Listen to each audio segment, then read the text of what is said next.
everybody, and welcome to our first 2025 British Touring Car video. With me is my good friend Ben, as always. Say hello. Hello! And today we're going to be covering a few little minor bits before the season begins in full in a couple of weeks' time.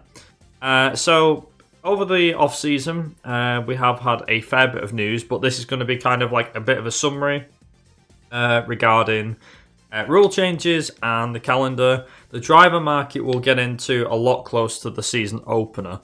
So we're going to kind of do this in two bits. So today's going to cover the calendar, the sustainable fuels, we'll get onto that afterwards, and obviously a few further rule tweaks. This video won't be too long, so any comments, anything we've missed, please let us know. So we'll kick off with the calendar, as you can see on screen.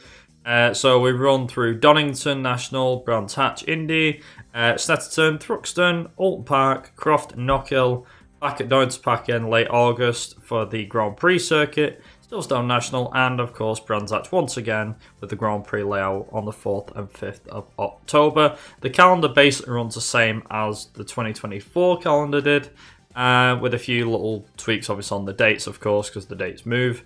And honestly, generally speaking, it works. So, yeah, can't really complain on that front.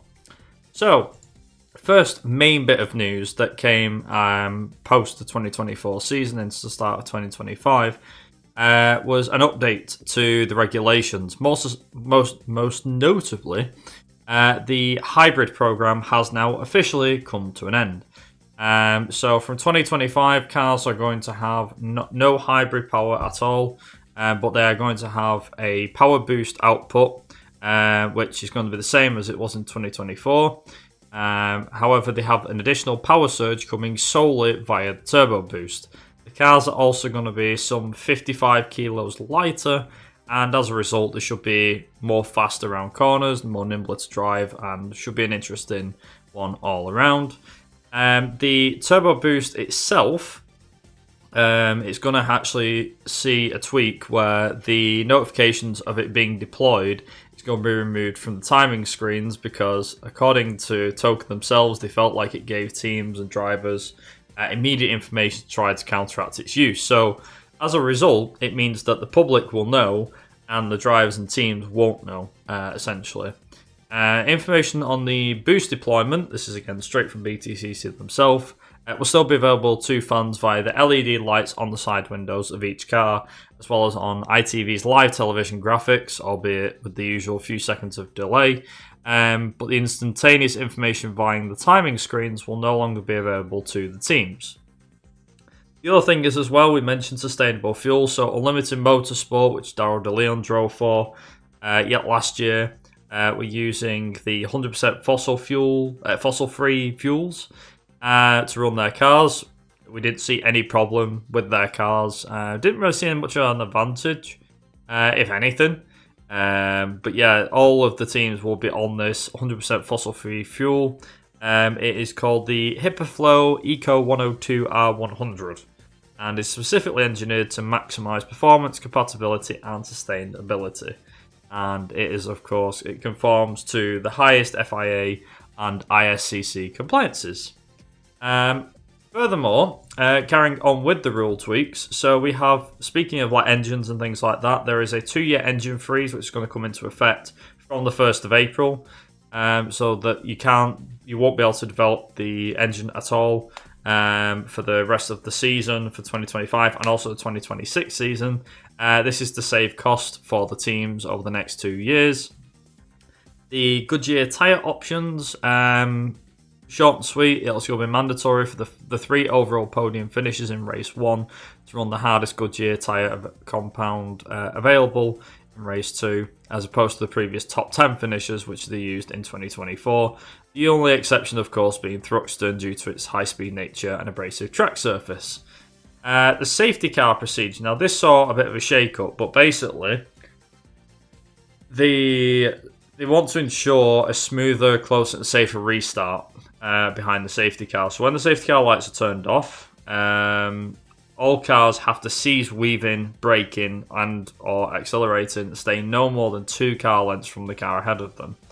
The race leader is required to maintain approximately the same speed the safety car was using when it turned its lights off until the leader has passed the new restart point, which is going to be designated at each circuit by Toka, and it's roughly going to be a position between the final corner and the start-finish line. After which the leader can then accelerate.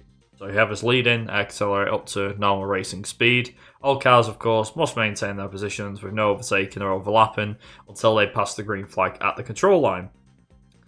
And finally, the last one is the qualifying format. So as we know, touring cars introduced a qualifying format which acted a bit like Q1, Q2, Q3 for F1. But yeah, the one that the tweak that they've introduced for this season, which changes from last year, is those who from Group 1 who do not progress into Part 2 are going to line up on the even numbered side of the grid, and those from Group 2 on the other side. This prevents a change in track or weather conditions having an adverse effect on those groups and their subsequent grid position, which in my opinion is a good change to have. So speaking of all the rule changes and things, Ben, is there anything in particular that you think stands out more than the others? The safety car procedures are quite an interesting one because from what I'm thinking of it, I think it's more to sort of stop the stacking effect which was caused sometimes when different drivers would hold off a bit so the safety car would be quite far ahead, so then they could absolutely floor it before the last couple of corners and really go for it. You'd see it a lot, like especially circuits like Brands Hatch. So I think it's more to sort of try and make that a bit less of a problem, because that did cause some problems, and it's not the safest way of going about having people going at like different speeds and accelerating, and some people are stopping and you can't get past somebody. You're just going to basically rear end somebody, and it's not the best. Whereas this way, if it works, it may bring us back to action a bit quicker as well, and it'll be interesting to see how sort of anybody who's not in first place basically goes about really watching who's in first, because they don't have a lot of time for them to make a move as such now. It's basically like, you know when they're roughly going to make a move on you, so it's going to be quite interesting to see what happens on that side is the big one for me. Yeah, I can definitely agree with that, especially at somewhere like Thruxton, where the teams come around the back end of the circuit, and they usually slow down about, I would say about half a mile. It's not that far away, but like they slow down a fair bit before the final chicane. But because of the fact now that the restart point is going to be positioned between the final corner and the start-finish line, that basically means that, like you said, it does mean that you'll get cars speeding up. They'll go flying into the first corner in max attack mode like they always do. But I think now it's going to be a case of literally you don't get much time to pull away. And like you said, it keeps the racing more close, which is going to be interesting. I do think that that'll spice things up a bit. For me personally, and I'll be honest, it's a bit of a worrying one, but at the same time I can understand why they did it, was the engine freeze. Because the engine freeze for me, whilst it is a good idea, I also think might be a bad one, because it has pluses and negatives. If you're the team that nails the engine regs and gets it right, let's be honest, Accelerate or Virtue Motors, whatever they're called now, will probably get it right. I personally think they'll be the ones that get it right, and the ones that will struggle the most will probably might be Napa, it could be WSR, I don't know. But the thing is that teams have been allowed to update their engine over the season, just in case they fall behind, and it is one of them cases where it's like, okay, so WSR's at the front this year, last year, and they could be like the third, fourth fastest team because the engines weren't developed in a certain direction, whereas like Virtue and Napa might have got the jump on them, so they might be up at the front again. But the problem is that kind of in my opinion, it guarantees that the champion is, I'm not going to say it's set in stone, it's not fixed, but in my opinion, I think it will feel very much like it is fixed because the engine regs are frozen. It reminds me very much of like F1 where Mercedes, they had an engine freeze, I think, and Mercedes had that much of an advantage that they were able to basically secure the championship 2 years in a row because of that. I have a feeling that it might have that effect, and I really hope it doesn't. But it could have that effect where it's like, oh yeah, so the Drivers' Champion was decided last year. Guess what? They've still got the best engine, so they're going to be the champion for the following year. And whilst it's dominance that we don't want to see, especially in like 2023 with Ash Sutton, I definitely can see that being an issue. But at the same time, it does. Like I said, I can understand the plus side, which is it saves the team money. And in this day and age, where teams are always trying to save money, it makes complete sense. On that note, though, is there any other rules you'd say? You got any other final thoughts? I'd say they've not over tweaked everything too much, which is good because obviously the new turbos coming in is obviously going to be quite a bit of an interesting change, but I prefer it compared to hybrid. You can't beat a good mechanical turbo. You're carrying less weight in the car, which is always a lot better, especially from a crash perspective. Hybrid systems are very scary in crashes, whereas a turbo, really, it's not going to be that much of a problem. It's one of them things where all you're going to have at worst is like a couple of lines might come out. Yeah, it could cause like a small fire or something. If you have a fire with a hybrid system, then things are lethal. So from that perspective, that's going to be good. The cars should be a lot quicker. Hopefully, there should be a lot less gremlins that happen where, like, if a hybrid system went down, you're basically carrying that extra weight and you just got engine power, which happened the odd couple of times. Not a lot, but it did happen. Whereas if your turbo goes down, yeah, you're going to have less power, but you're not carrying around as much weight. So really, in theory, it won't make as much a difference. So that's going to be quite an interesting one to see. And yeah, I think apart from that, the qualifying format is a really good idea where you have the sides of the grid. I quite like that. And you can easily sort of see what's going on with that. And from my perspective, hopefully that works out well.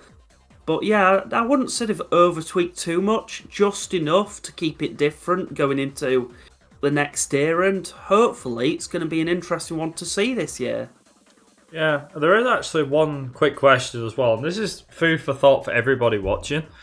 But a question I'll just quickly ask you, yes or no, do you think we'll see a lot of track records being broken because of the cars now being like turbo power and a lot lighter? Do you think any track records will be broken? Possibly we could do. It depends obviously on like certain things for stuff like that, like the right sort of setup with your car, the right heat on the day and weather, how the track's rubbing over the weekend. So potentially we could see it happen. I think any of the ones that were made with a hybrid should more than likely be broken. I don't see these cars being slower than the hybrid cars. I can't see it because the hybrid wasn't on there constantly. So really just carrying around a lump of weight. It's like having your mates in the back of the car. Well, if you push them out, you're going to be quicker. Interesting way of putting it, but at the same time, I can see why you say it. They're not doing much to help you when you're not using them. Whereas if you push them out the car, you're going to be quicker without even having a bit of extra power.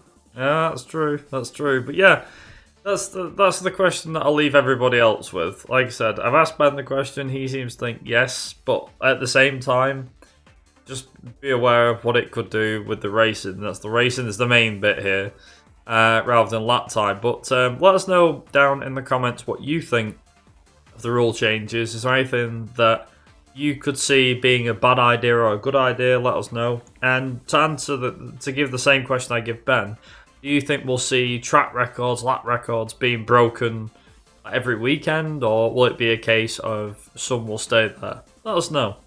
But on that note, yeah, we will see you guys in a couple of weeks' time for when we cover the inaugural driver market situation, which at the moment, let me just say this now, there is a lot going on. And it'll definitely be one. It's quite crazy what's happened in the off-season. Definitely be one to watch. We'll say that. But we will see you guys then in a couple of weeks' time. Thank you as always for your continued support and for watching. And yeah, we'll see you in the next one. So until then, catch you later. Good night. Bye.